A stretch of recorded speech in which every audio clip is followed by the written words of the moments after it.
name is Nicole, your friendly neighborhood librarian and amateur gardening guide. Welcome to first of our Growing Together program series. This video specifically will help guide you through the project in this kit, but if you have any questions, please feel free to reach out to us at the library at any time. Now, today's topic will be seed starting, and I'm going to walk us through how to start your very own sugar and snap peas and Dianthus seeds. We will be using the materials provided in your handy-to-go kit, as well as a few items from around your house. First, let's go over our supplies. In your kit, you will find a baggie of soil, 3 peat pots, a plastic portion cup with lid, 1 envelope each of sugar and peas and Dianthus seeds, a fun bookmark with some resource and reading recommendations, and finally, your instructions card, which includes a QR code which leads to this video, as well as some more information on the back. In addition to these supplies, you will need some water for your seeds, and if you prefer, a spoon or small scoop to use with your soil. We also recommend that you may want to put down some newspaper or other table covering, because while gardening is quite fun, it also tends to be quite messy. All right, so let's go ahead and get started. First, we're going to start with our sugar and peas. Now, sugar and peas, as well as many peas, actually require an additional step before you plant them. First, what you're going to want to do is put your seeds into your cup, and then you're going to fill that cup with room temperature water. Just enough that they have a little room to swell. And you're going to leave this for between 8 and 24 hours. Do not leave them longer than 24. Once they've been soaking for a while, any pea seeds you see that float are not good seeds. They're not going to grow for you. So go ahead and get rid of those.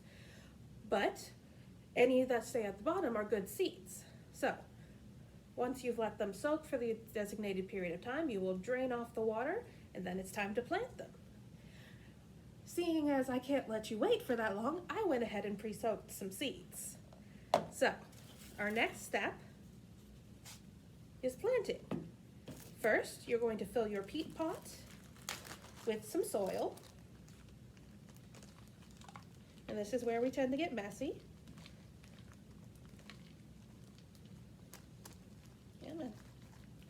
All right. So you want it to be right about 1 knuckles width below the rim of your cup.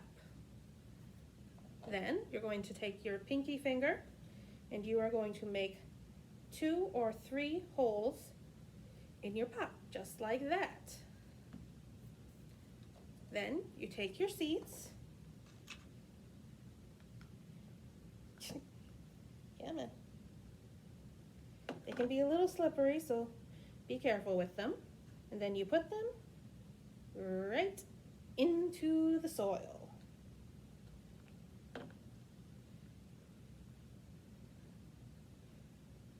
Once your seeds are in your holes, gently cover them with dirt. And I actually need to put a little more in here. I don't have quite enough. There we go. And give them some water.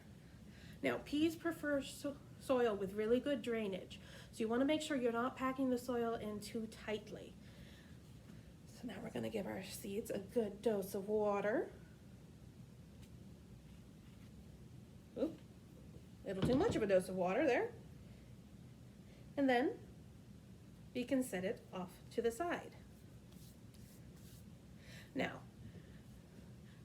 pea plants do like a lot of water, so you're going to want to make sure you're checking your plant regularly. And if the soil feels dry when you touch it, it's time to give it some more water. Now, some fun facts about the pots we're using. These are peat pots, and peat pots are recommended for seed starting because they are actually biodegradable, which means they will break down into the soil if you plant them there. This makes transplanting really easy because you can just bury the whole pot in your new, larger planter. Sugar and peas are a type of snap pea, which means that you can eat the whole pod instead of just the peas themselves. These peas will go into short, plump pods with a very sweet flavor and a great crunch. You can expect to see your seeds sprouting between 6 to 10 days after planting, but don't worry if it takes a little longer. If you reach 3 weeks with no sign of any growth, try planting a new batch following the same methods. These starts can be transplanted to larger containers when the seedlings reach about 2 inches in height. A 12-inch pot is recommended for them because this particular variety tends to grow in more of a bush formation with very short vines. A trellis may be helpful but is not strictly required. All right, so that's everything I have on our peas. So that's now going to go sit on a nice sunny windowsill. And then we're going to switch over to our Dianthus seeds. So next we're going to collect our next pot. Fill it the same way we did with the first one. So right below the rim. There we go. Now, Dianthus seeds are a bit different than our pea seeds because they don't actually need to be buried under the soil. Instead, what you're going to do is open up your packet and take just about a pinch of seeds. And these seeds are very small, so even though it looks like there's not very many in there, there really are. So, once you've got about a pinch of seeds, you're just going to sprinkle them over the top of your soil, like so. And then just gently put a very light layer of soil over the top, just like so. You do not want to press them into the soil. They're very small and delicate, so you want to make sure that they have enough energy to be able to push through that top layer of soil and reach the light. Now, for this one, again, we're going to give it a pretty good dose of water. Dianthus flowers are a bit different than pea seeds in that they actually don't like too much water. Once the plant has become well established, you can reduce watering to only when the soil feels dry to your touch. And Dianthus will produce small, vibrant flowers in shades of pink and red, which have a very nice flowery scent, and the petals are also edible, though you should make sure that you separate them from the base of the flower, as that part is quite bitter. Again, you should see seeds start to sprout in about 10 days after planting, and seeds can, of course, again, mature faster or slower in that window. If you have no growth by 3 weeks, try again with the other seeds in your packet.